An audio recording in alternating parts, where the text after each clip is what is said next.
Algo ten a historia de Manuel Blanco Romasanta, o lobisome de Allariz, para que o seu eco aínda resoe hoxe casi 2 séculos despois de que todo sucedese.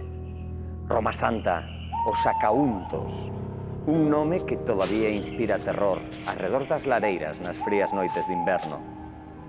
O alcumado lobisome de Allariz era un home pequeno, de menos de 1,5 metros de estatura, pero en Embargantes a súa ferocidade non coñecía límites.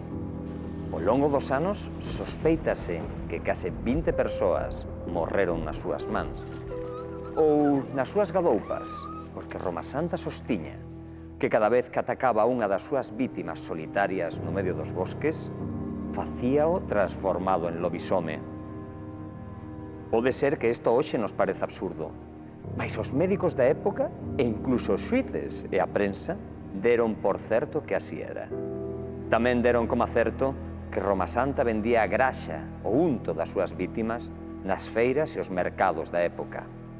Romasanta, os sacauntos, o lobisome, son moitos nomes distintos para o maior asesino en serie que Galiza tivo en toda a súa historia, e do que, por certo, ninguén coñece o seu final. Pode ser que Romasanta, de alguna forma imposible, siga vagando como a lobisome por algún bosque galego, agardando, quizáis, pola súa vindeira víctima. Da arrepío, Da arrepío. Dá moito arrepío. Estamos falando de non dunha lenda, dunha realidade. Romasanta é un personaxe real. Unha personaxe real foi unha persoa que nunha época na que os medios da policía, da investigación, estaban prácticamente no berce, foi quen de durante anos esquivar as autoridades e ir acumulando nas súas costas, morte tras morte, segundo el, Mulleres e nenos, ademais. mulleres e nenos. E chamaches de persoa. E chameille persoa. De persoa tiña pouco. Pois eso era o que sostiña el. Eso era o que sostiña el, porque dicía que esas mortes non eran obra súa, senón que estaba sometido a unha especie de feitizo e que cando facía eso era un lobisome. Evidentemente, esta historia hoxe, como vos dicía antes, parécenos absurda, pero os médicos da época trataron o tema como un caso de licantropía. E que a licantropía naquela época críase nela, non? Efectivamente. Pero fixadevos ata que punto chegou isto, que Romasanta chegou a ser indultado. A que vos parece increíble? O que me parece increíble é que... Por licántropo, claro, por lo Por que licántropo, porque, segundo, foi indultado pola propia raíña Isabel II, porque sostiña que xa que era un home lobo, non era unha persoa, Claro. e non se lle podían imputar os crimes. Claro, por iso digo que o que me parece increíble é que chegase a facer esas barbaridades, non? O mellor igual lle axudaba precisamente esa fachada de boa persoa, de bondade, de piadoso, non? Igual iso lle axudaba a ser bastante máis perigoso, non? Félix Castro, abogado, antropólogo, experto en Romasanta. Que tal? Boa tarde. Hola, que tal? Iso que acabamos de describir puido ser algo a favor del, non? Precisamente esa bondade podía serlle de moita axuda e convertilo máis perigoso do que era. Sí, el tiña unha doble fachada como de boa persoa, servicial, bon cristián, axudaba a todos os veciños, pero despois, por detrás, pois, era un asasino en serie, frío e calculador, que non daba puntadas sin fío. Sí. Polo que eu teño entendido, Romasanta na súa infancia tiña unha personalidade bastante complexa. Non estaba moi claro, incluso, segundo os documentos da época, se o trataban como un home, como un neno ou como unha nena.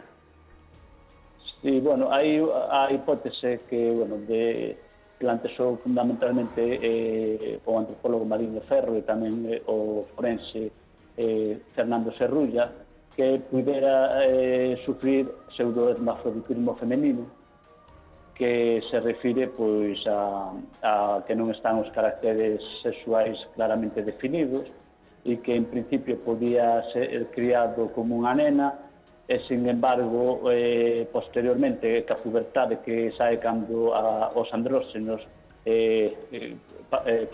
influen no corpo, que se desenvolveran as características secundarias masculinas. Pode ser que todo isto axudase a formar unha personalidade atormentada e que o levara a chegar a cometer estes crimes? Vamos a ver, como dixen antes, eso non pasa a ser dunha hipótese porque para poderla confirmar definitivamente teríase que atopar os restos de Roma Santa, facerlle unha proba de ADN. Sí que hai indicios na causa, contase que, bueno, que facía tanto traballo de mulleres como de homes, que sabía calcetar, fiar, que tiña un comportamento afeminado, e sí que é certo que, bueno, en algúns casos semellantes, pois ten ocorrido que, bueno, que unha personalidade, unha persona que sufre, pois, por exemplo, burlas, agresións na infancia e tal, que o mellor logo pode contribuir a un comportamento violento. Tamén hai tesis que abundan ou afirman que o exceso de testosterona no corpo que tamén pode levar a comportamentos violentos. Máis violentos. Félix, chama a atención tamén, non? O feito de que a raíña Isabel II metera baza neste caso, chegara a intervir neste caso. Que explicación hai? Por qué? Bueno, a razón fundamental pola que se di que interviu foi porque recibiu unha carta dende Alser do doutor Phillips, que era realmente Durand de Gros, que era un hipnólogo, un científico precursor da psiquiatría moderna, que se tivera que exiliar de Francia, estaba daquelas en Alser. O caso de Manuel Blanco Roma Santa tuvo repercusión internacional, se publicaron nos diarios franceses, ingleses, españois, chegou hasta os ouvidos desta persoa. Entón, el estaba facendo sesións de hipnosis ali, pero máis ben hipnosis teatral, que cría a xente que se convertían en cas, en animais.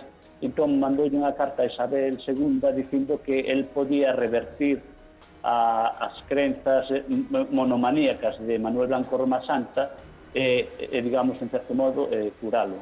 Ademais, Félix, hai un último misterio en torno á figura de Roma Santa. Non se sabe que pasou con el. Desapareceu da historia e non se sabe onde faleceu, como faleceu. Como é posible que unha persoa que tivo tanta sona, que o seu caso recorreu toda Europa, desaparecese así, sen deixar rastro?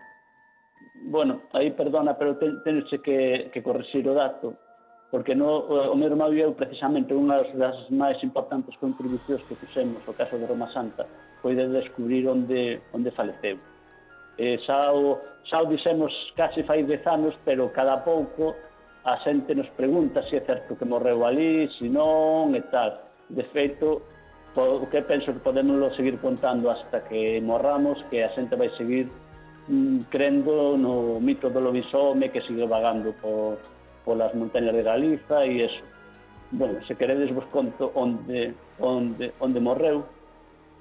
Sí, por favor.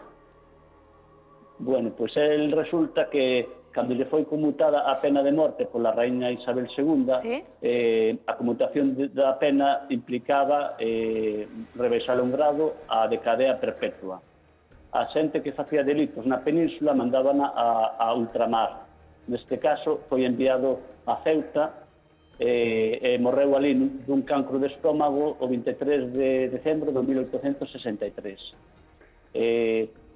Atopamos a semana pasada que estivo dende a sentencia definitiva e o indulto da raíña 3 anos inda na cárcere de San Antón, na Coruña, agardando, e levárono para Ceuta no ano 1857.